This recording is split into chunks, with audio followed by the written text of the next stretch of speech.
С щастливите хора. А пък аз ще издам и на нашите зрители, че ти също много често обикаляш такива свещени места в България. Обожаваш да ходиш на планина. Да, така е. Наистина хубаво е да се зареждаме. Значи, днешните ми гостенки се казват Съни Таскова и Деси Найденова. Те са създали своя собствена парти агенция.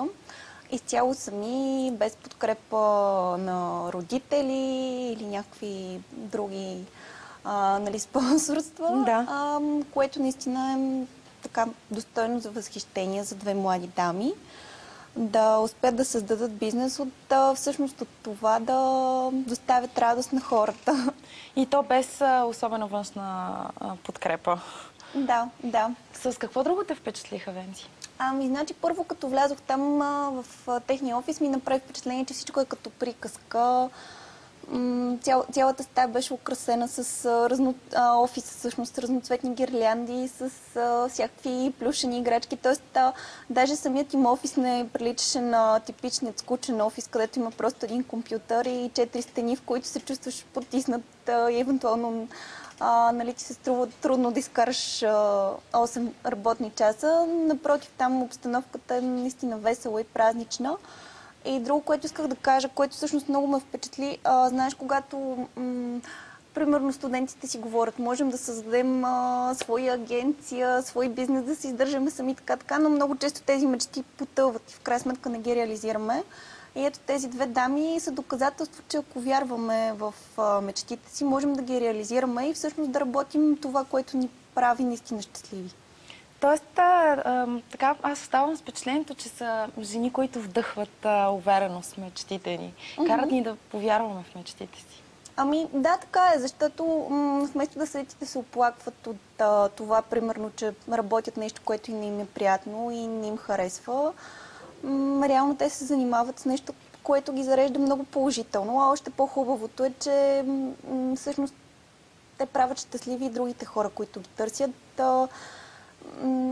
Те, как да кажа, работят само по едни много празнични поводи, нали, рождени дни, сватби. И излъчват тези хубави емоции. Да, което по-хубаво от това.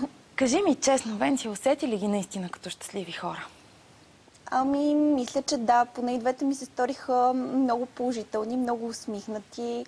Не мисля, че играеха за пред камерата, просто да кажат, че са щастливи, защото нали, така се очаква от тях. Мисля, че наистина умеят и да създават настроение, защото замисли се наистина, примерно, как може ти да създаваш празник на хората, ако самият ти си намусен, нацупен, сърдит на живота и всички около себе си. Нали? Много трудно би било. И да искаш няма да ти се получи и хората просто няма да те търсят. Да, със сигурност е така. Къде и как усещаш щастието? В очите ли им го пише? Излъчват ли го като енергия? Как усещаш хората и тяхното щастие? Естествено, очите са прозорец на душата. Първо там се забелязва най-вече какво излъчва човек. От там нататък самия разговор, начина по който усещаш човека. Нали, особено ако даден човек е по-сетивен и по-интуитивен, веднага усеща дали другия е положително настроен. Съответно, аз двете неща малко ги свързвам, т.е. не може да си негативно настроен към другите, пък иначе да си много щастлив, нали, някакси няма логика. Не върви, да, няма връзка. Да. Тоест, ако си щастлив, ти така ли, че ще се отнасяш добре и ще си благоразположен и към околните, така че се изразява първо в очите, след това вече в думите, в поведението, в отношението.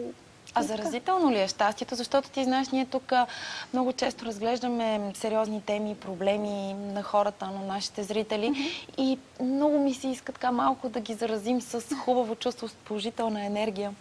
Мисля, че е заразително, да, защото на мен самата много пъти ми се е случвало да съм уморена, да имам проблеми и така нататък, но да срещна човек, който наистина е щастлив и само заради това, че съм си поговорила и съм усетила неговото присъствие, след това настроението ми да се смени и да погледна по друг начин и на нещата, но да се върнем все пак на нашите щастливки Съни и Деси. Да, много ми е приятно да си говорим, но нека да ги видим, защото вече съм нетърпелива. Да.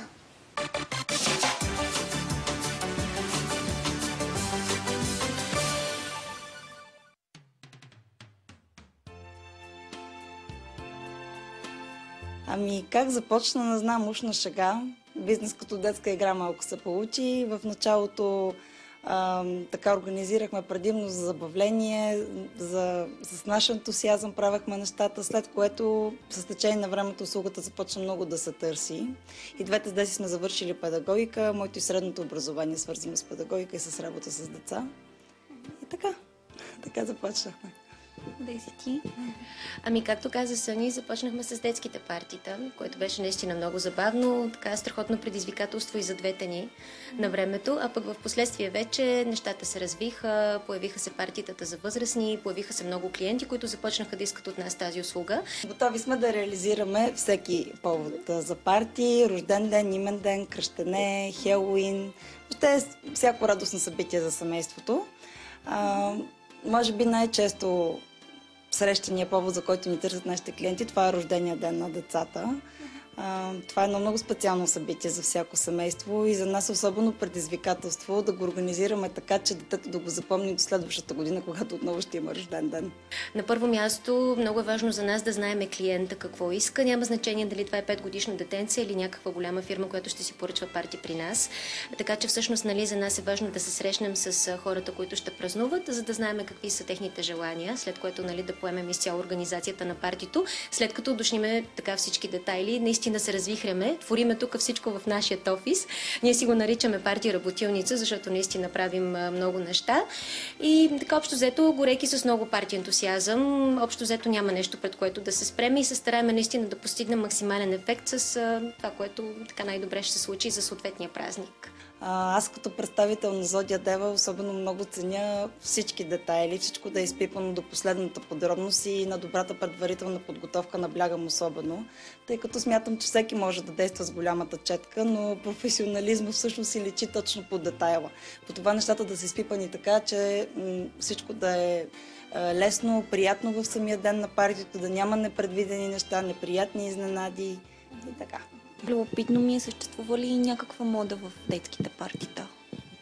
Мода в партитата има и тя общо взето се променя всеки ден. Модата общо взето се диктува от телевизионните предавания, от новите анимационни герои, които се появяват постоянно. Например, в момента са много актуални Спартакус и Стефани, Наруто парти, пиратско парти, такъв тип герои, които са актуални и са познати на децата. Например, те много обичат Мечопух, сега особено се връща Мики Маус на мода, така че съответно тези герои определено са много популярни и децата ги харесват. Но въпреки последните модни тенденции, да речем, които се ръководят от телевизионните предавания или пък анимациите, има и класически партита, които по същия начин са много интересни. Например, пиратско, принцеско парти, приключенско парти. Те също се радват на много голям интерес от страна на децата.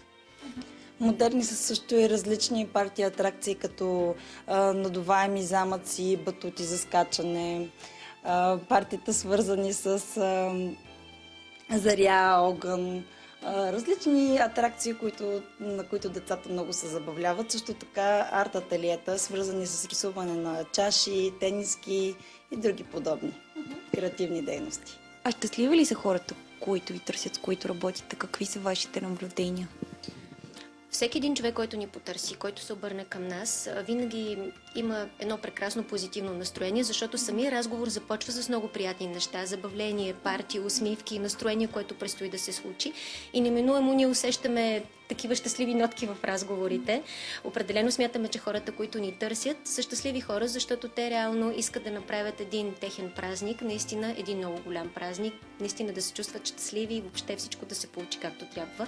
Така че смятаме, че определено хората, с които работим, са щастливи, дори когато в офиса влизат малко по-кисели клиенти, разговаряйки тук с нас, ядайки тук при нас и съответно уточнявайки всички подробности за партито, разказвайки им какво може да се случи, какво предстои. Смятаме определено, че излизат весели, усмихнати от офиса ни. Да не говорим, че на вратата ни има една табела, на която пише: в нашия офис влизат само усмихнати хора.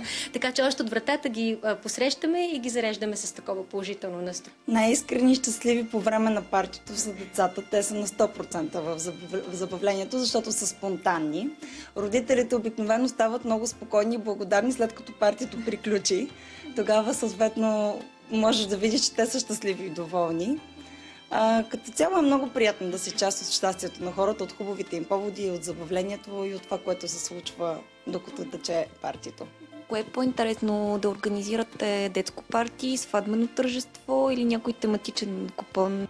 Емоциите са различни за всяко парти. Само, че, например, за мен лично няма значение дали ще организирам детски рожден ден или някакво сватбено тържество, защото реално те носят наистина определено различни емоции.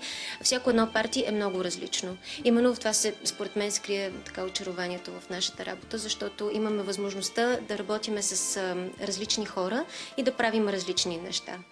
Просто когато дойде клиент и започнем да си говорим за неговото парти, аз вече живея в това парти и в желанието на клиента, както да бъде точно това, което той иска.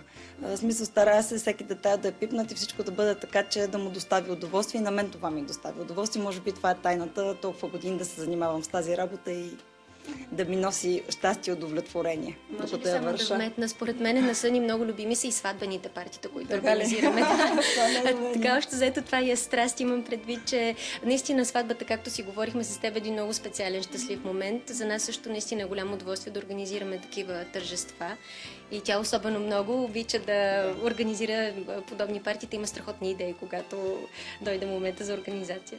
Просто има какво да се прави много по една сватба. Още повече в рождения ден наистина всяка година. Всяка година можеш да правиш нещо различно. Докато сватбата е едно така дълго чакано събитие, особено от дамите. И е много приятно да им сбъднеш наистина желанията и мечтите.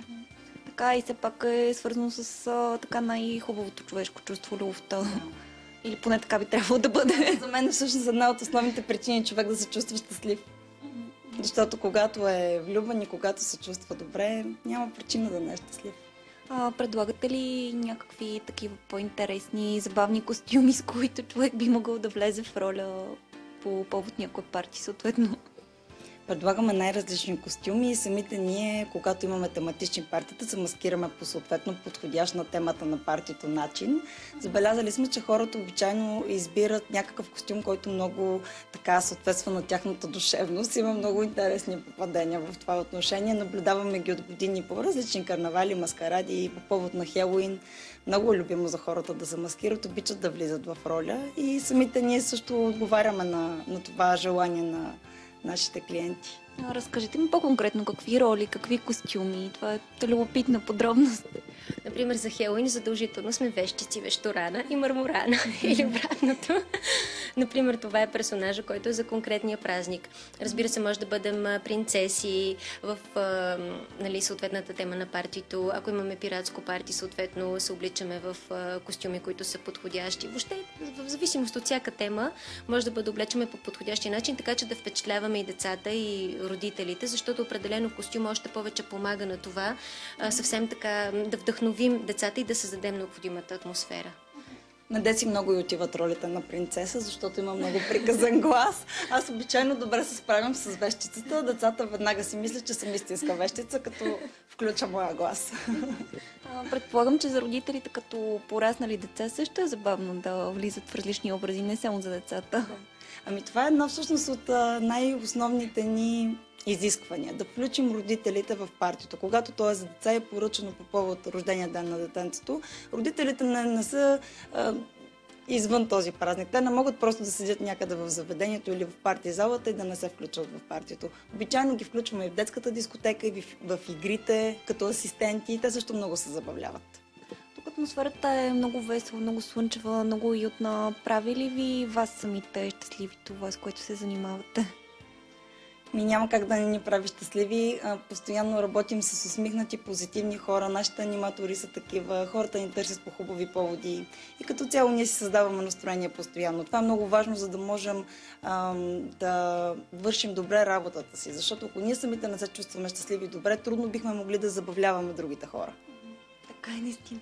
Аз съм се замислила наистина много често, че в действителност аз самата лично се чувствам много щастлива, имайки възможността всеки ден да правя много хора щастливи, деца, възрастни. Така че е чудесно, да. Да, като цяло щастието е в целият процес на нашата работа. И в подготовката, и в изпълнението, и след това, когато се наслаждаваш на резултатите. Въобще не е необходимо да има някаква конкретна причина човек да е щастлив. Щастието вътре във всеки човек, според мен. Добре, и едно пожелание за щастливите хора. Усмихвайте се повече и бъдете много, много щастливи. Радвайте се на всеки момент и пуснете щастието да ви завладее.